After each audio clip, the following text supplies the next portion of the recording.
부동산 엑스파일 특집, 모 지역에서 진행되고 있는 전원마을에 대한 자료를 한 원장님께 보내드리고 혹시 문제점이나 주의할 사항이 없는지 의뢰해봤습니다. 그리고 오늘 방송은 전원마을에 대한 전반적인 분석 시간을 가져보는 시간으로 하도록 하겠습니다. 자세한 사항은 포털 다음에서 부동산 엑스파일 카페를 검색하시고 카페 안의 자료를 참고해 주시기 바랍니다.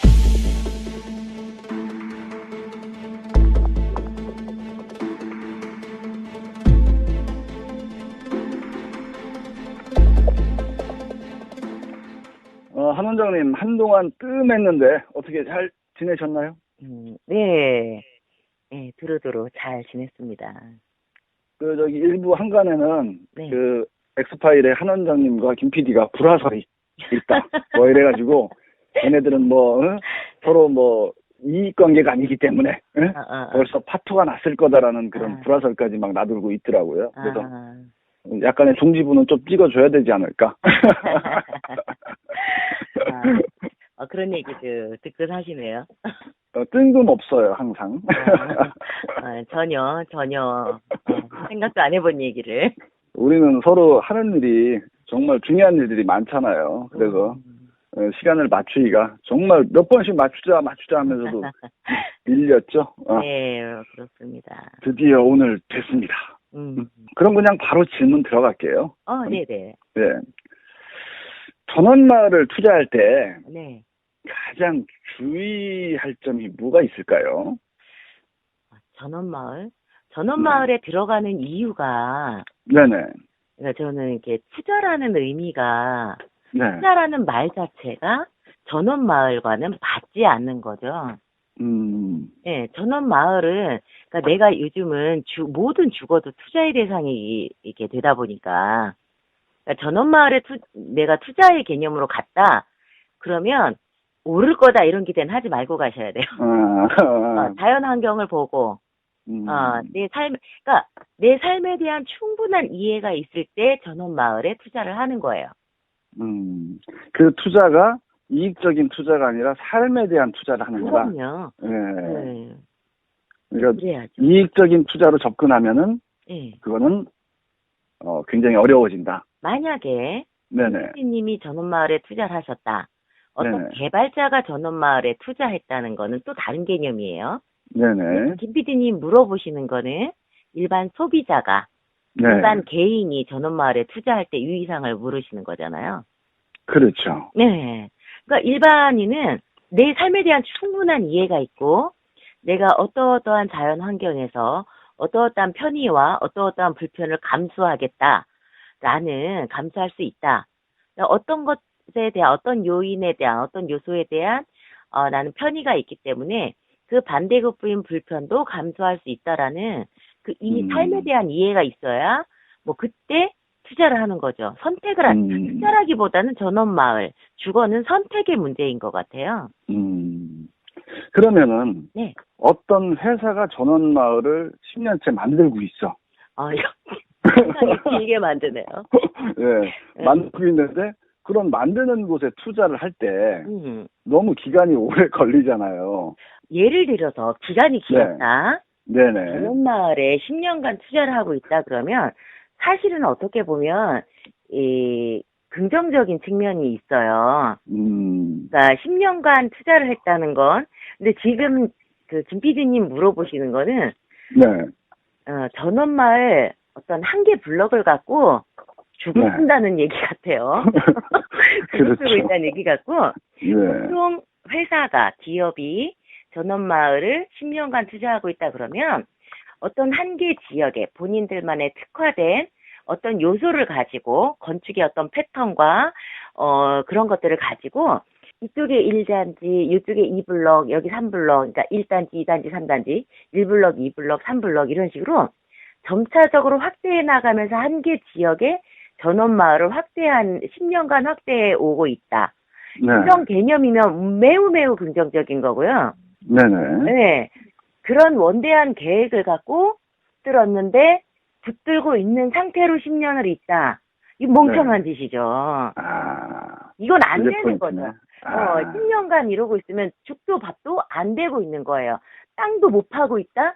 심지어 건축할 때 땅 파놓고 몇 년 기다리고 굴주 세워놓고 얼마 기다리고 뭐 이런 거 조금 너무 말이 안 되지만 그런 거조차도 아니고 네. 날바닥을 가지고 10년간 전원주 마을에 투자를 했다. 그건 아니에요. 땅 투자한 거야 그냥. 그건 절대 전원마을에 투자한 게 아니에요. 네. 네. 알겠습니다. 예. 네네. 그러니까 이해가 되네. 예. 근데 청취자분들한테 이게 뭔 얘기인지 알려주셔야 될 것 같아요.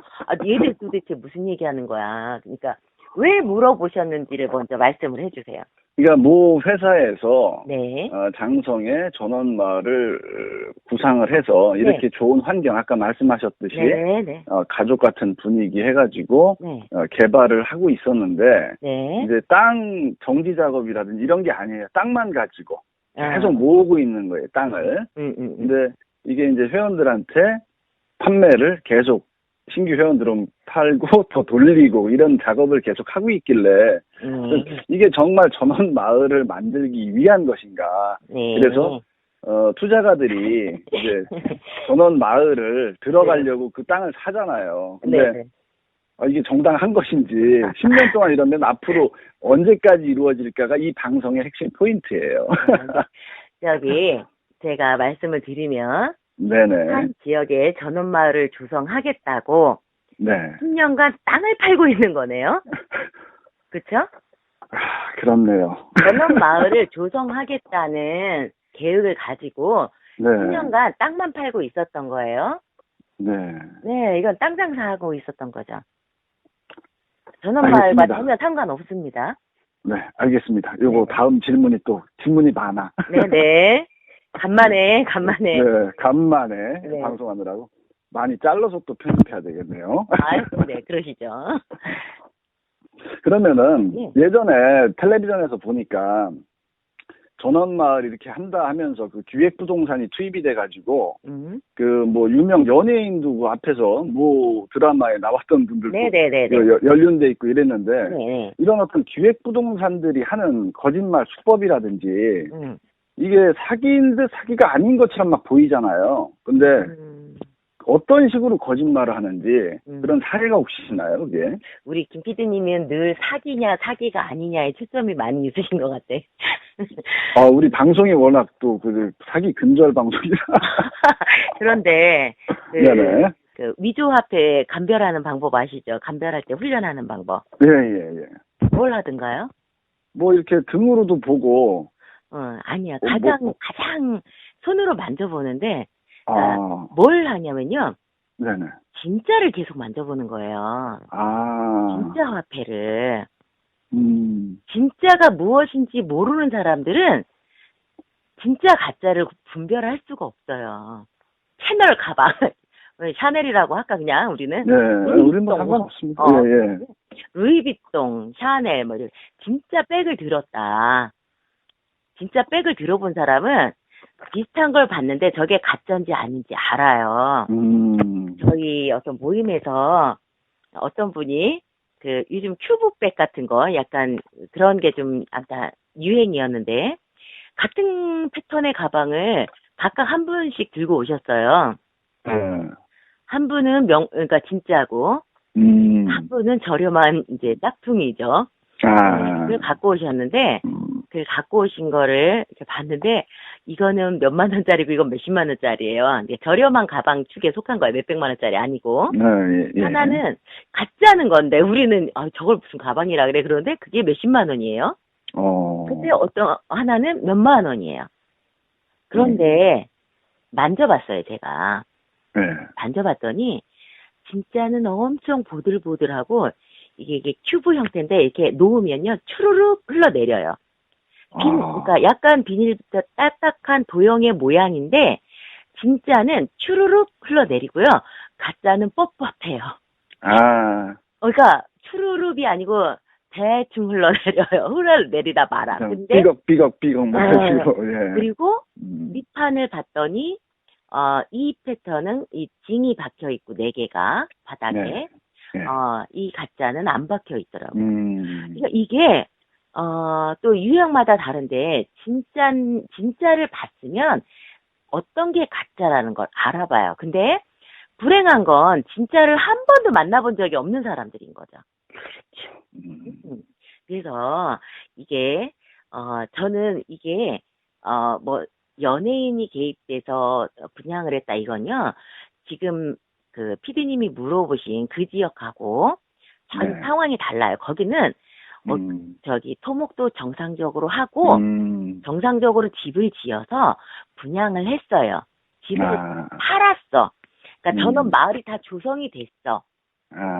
그리고 몇 채를 더 지어서 이런 유형으로 지어서 이렇게 곳곳에 와서 들어오시라.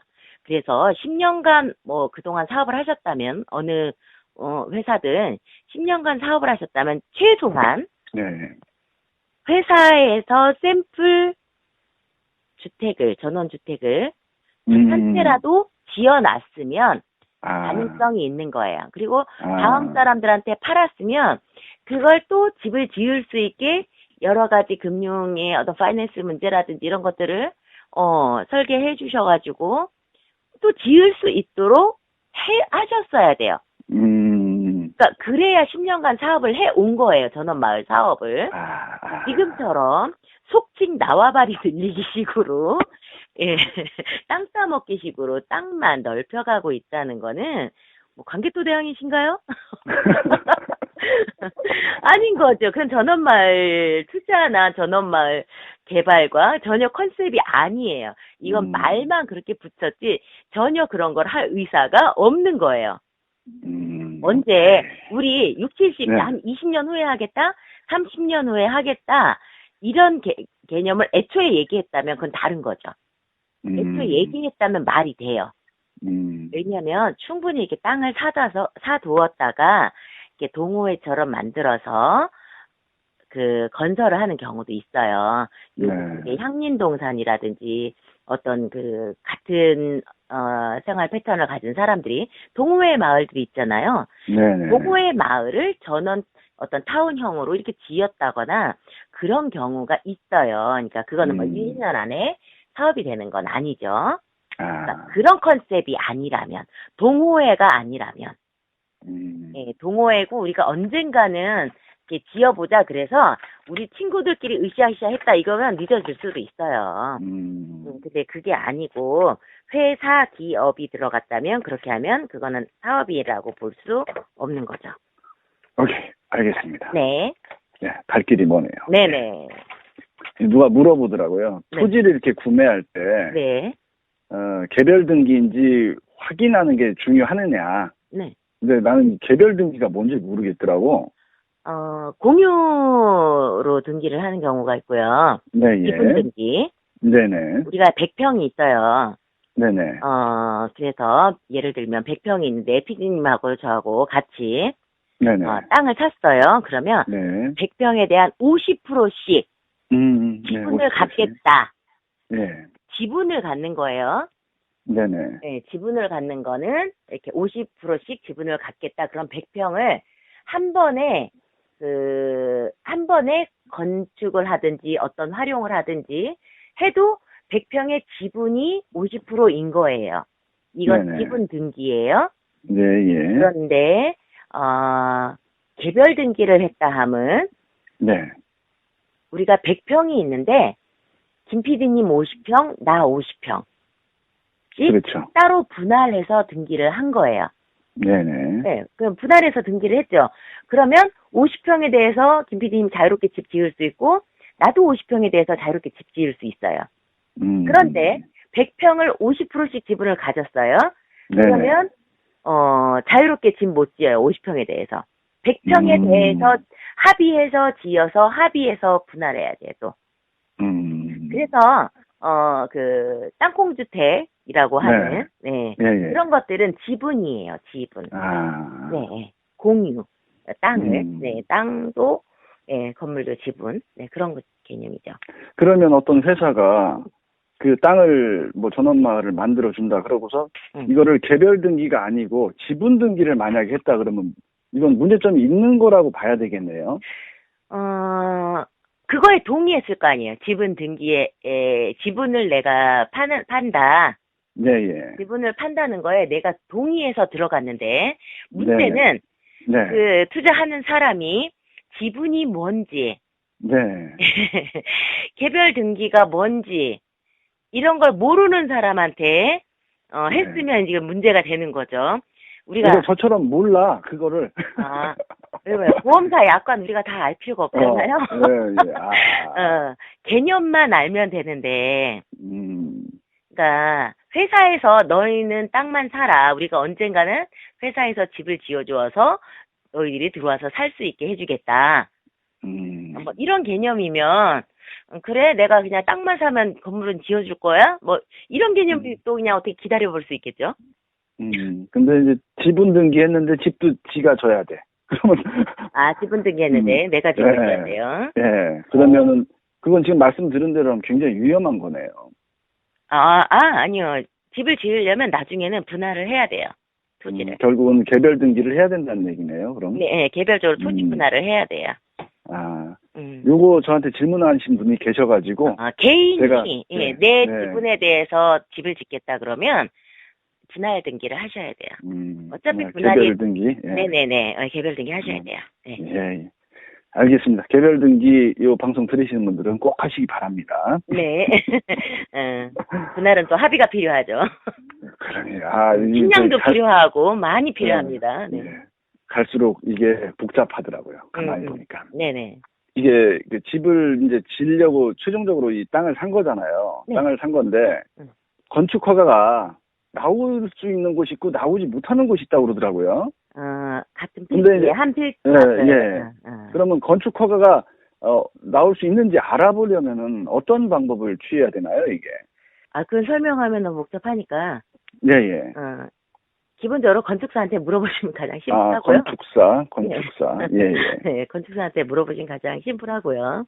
네네. 거기에다가 담당자한테 건축과에 이 땅에 지을 수 있냐 한번 물어보시면 가장 간단해요. 여기서 건축과 예. 한번 자기가 좀 확인해 볼 필요성이 있겠네요. 전화하면 돼요. 내 주소 대고 나 여기다 집 지으려면 어떻게 해야 되냐 물어보시면 그건 가장 간단합니다. 그러면 주소만 알고 있으면 이렇게 건축사나 구청의 건축과 담당자한테 몇 번지 몇 번 땅인데 이게 집을 지으려고 그러는데 가능합니까? 이렇게 간단하게 물어봐도 되겠네요. 그럼요. 그럼 쉽네. 네, 그럼요. 요걸 안 하시는 분들이 계시더라고 가끔. 세상은 넓고 전문가는 많기 때문에. 네.